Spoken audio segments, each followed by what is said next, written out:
Yo, what's up everybody? It's Connor from Unscripted, back again with another video. In today's video, we are breaking down some crazy stuff that went down at day 4 of the London Home Series.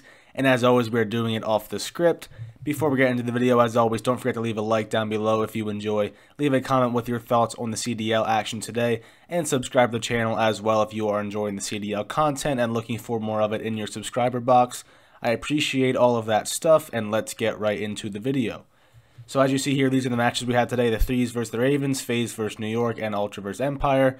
Kick things off with the Thieves versus the Ravens. Some of the Western boys facing off here. Some highlights here from the CDL. Thieves came out and smoked them in Search and Destroy. We'll talk about that in a little bit. They also took the control, which was not surprising given they're a pretty good team on checkmate control. The Miami Search and Destroy was probably a bit surprising because London is horrible at search, but that is their best Search and Destroy map by far. So that was a little bit surprising. And then they ultimately closed it out on the hard point to take the series 3-1. We head over here to the boys from Breaking Point, as always, giving us the stats. Make sure you can see that. So Kenny, man, he went off in this series. Ever since he made the switch to the main AR officially, he has been just phenomenal. 1.67 in this series. He was very good. London, all 4 in the red. You know my spiel on that. If you're all 4 in the red, you're going to lose. That's what happened here. On that Search and Destroy on Miami, there were 7 rounds on the map, and London had 7 total kills. Through 5 rounds, they had 3 kills. So that was dominant. That was probably, I don't know the stats, but that has to be the worst Search and Destroy showing we've seen this year, at least in terms of kills by a team. They did win a round, but they had 7 kills in 7 rounds. It was terrible. Kenny had like a 6 KD, Venom had like a 4, or Drowser. They all played well. They all played phenomenal in that search, obviously, if you're holding your opponent to 7 kills. They all played great. I like this tweet from Octane. He basically said, "I can't believe Ken is as good as a main AR. He's a flex player," basically saying, like, you know, when a flex runs an AR the entire time, they're basically an AR player. Like, they don't do that much different. There's a little bit they do positionally and situationally, but for the most part, it's the same. I kind of agree with him. I kind of thought it was funny. Like, yeah, he was a flex, but he was running an AR, so he's going to have success in the main AR, but he has had even more success than he was having earlier in the season. He is playing really well since they made that switch, so that's good to see for him. Everybody loves Kenny. That's awesome to see. On the other side of things, we have the not-so-good news from Paul. He said it hurts more and more every time. It's been rough for him so far since he's been with London. I mean, it's been rough for any London player pretty much. They've been struggling this year.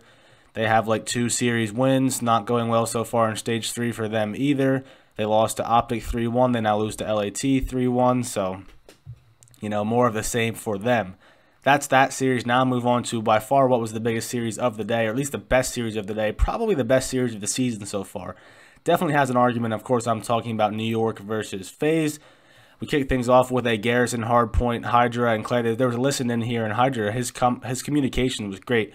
A guy who didn't even speak English, you know, he's French, but comes over here, he's speaking pretty well and listening, so that's good to see because his talent is surely there. The language barrier was probably the biggest thing that people were worried about, but that didn't look like there was any problems there. They played well, communicated well. They were able to take this first Hardpoint on Garrison. They ended up losing the Express Search and Destroy. Abizi took over on that one pretty well. Then we kicked it over to Control. I can't even remember what map the Control was on. That's going to bother me. Oh, it was Garrison. Yeah, New York kind of choked it. They probably should have won the Garrison Control. They didn't. They lost it to go down 2-1. But then we moved over to Apocalypse Hardpoint. This was a really fun map. Back and forth. New York was up pretty big at first. FaZe ended up taking the lead.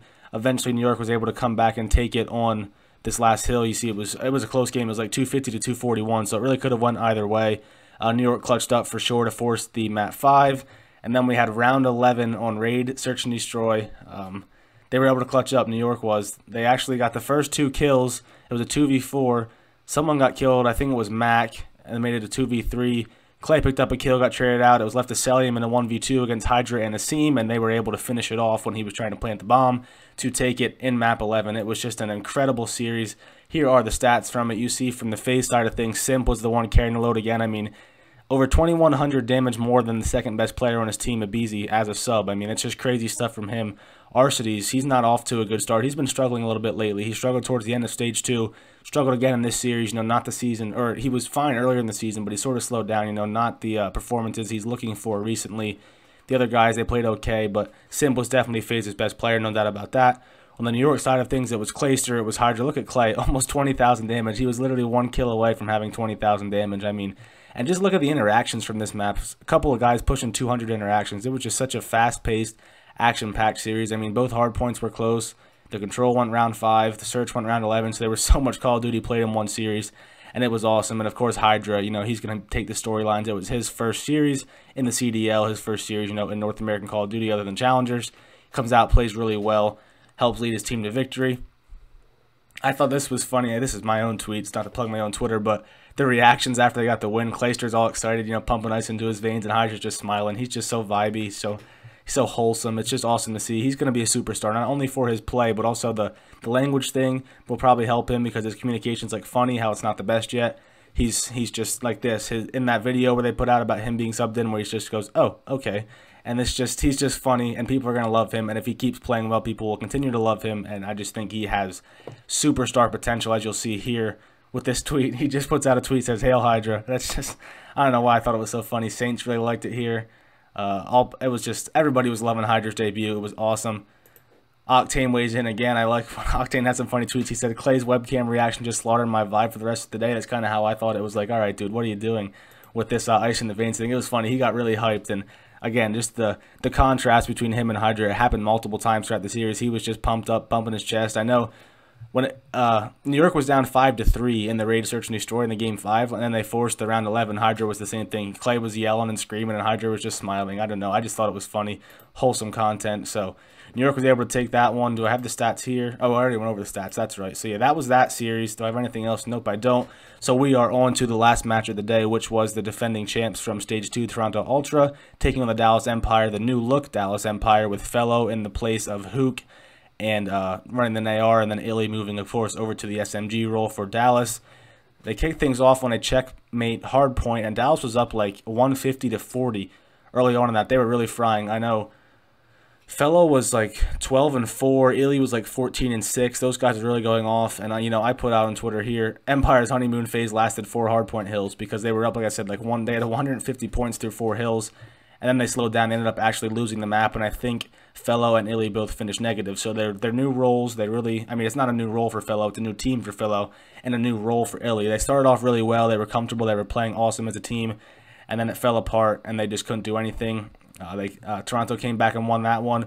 We went over to a Miami search and destroy, which Toronto won pretty big. They were up 4-0. Actually, Dallas made it 4-3. They won a couple rounds in a row. A couple guys made some big plays. You know, all of them made situational plays, but they just couldn't do it over the course of the map.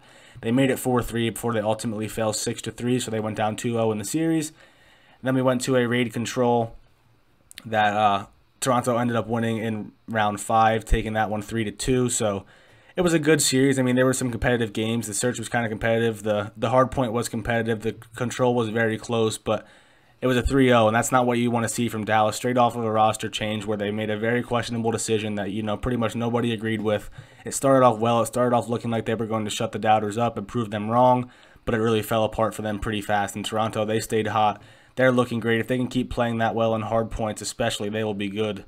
They will be very good. They already are good, but search and destroy and control has been their 2 strengths so far, and if they can keep improving in their hard points, they are a scary team, no doubt about that. You know, that Stage 2 major win was not a fluke for them. They are as good as they showed in that. They're up there with FaZe. They're up there with Optic, and I guess you can say New York now. I think with Empire, I just have to see more of them with this roster change before I really have an opinion on them. But, you know, Optic's improving, especially in their search. New York looked great today against FaZe. FaZe, of course, is still FaZe in Toronto. I think until we see more from Dallas, you got to go with them as the top 4 teams because Dallas was already kind of trending downwards in Stage 2. You know, they got 3rd, but they didn't really look that good in the major, and then they get off to a pretty rough start here. So, I mean, it's not a rough start. They had a win this series, but it was against Paris. You know, the first good team they played this stage, they get smoked after the roster change. So, until we see more from them, I think it's okay to be a little bit down on Dallas for now. Obviously, still a good team, but we'll have to see how it goes. Over to the stats from this series. All green for the boys from Toronto. Bant leading the way, 1.38 plus 20 for him. Great series for him, continuing his momentum that he had at the Stage 2 Major, where he was named player of the stage for his performance, especially in the finals against FaZe. He was great. He stepped up big again on that Miami search. He was like 7-1 at one point. I don't know what he finished, but he did play very well. His whole team played very well, as you see it. On the Dallas side, same thing as usual. Like I always say, if you are all 4 red, you are not going to win the series. Fellow, he was, like I said, started off really solid in that hard point and ended up finishing with a .82, so not a good start for him. Same thing for Illy, started off hot and finished pretty poorly. I mean, I don't know what they see in Illy. If you were going to bench somebody, I don't know how it wasn't him. I don't know how it was Huke, unless there was something else going on that we don't know. But if it was strictly for competitive reasons, I struggle to see the logic behind moving Illy to that SMG role and taking Huke out when Illy has not been good this season. That's just how it is. He's a big name player. He's a big name. He should be good. He has a lot of talent, but it just performance-wise, he has not been there this year. So I don't understand it. I guess I'll never understand it, but it doesn't matter if I understand it because they're doing what they want to do, and we'll see how it goes for them. So far, not a good start. Crone from CDL Intel saying what we're all thinking. Free Huke. I mean, what else can you say? They looked horrible. How long are they going to let it go until they just get him back in there? I don't know. It's a weird situation. I feel like we are missing some information, but regardless what we know, it's just competitive reasons. And if that's the case, you saw how that worked out tonight. So that's all I'm going to say on that. It's actually going to wrap up the video, so if you enjoyed the video, don't forget to leave a like and a comment down below. It would really mean a lot to me and help me grow the channel. Subscribe to the channel as well if you are enjoying the content. My goal originally was 50 subscribers by the end of April. We are now at 57, so I'm going to make that goal 60. We have 6 days to get 3 more subscribers. I know I can do it. I'd appreciate all of that good stuff, so I hope you enjoyed the video. Hope you enjoyed the Call of Duty today. I sure know I did. I hope you had a good day, and I'll talk to you guys in the next video.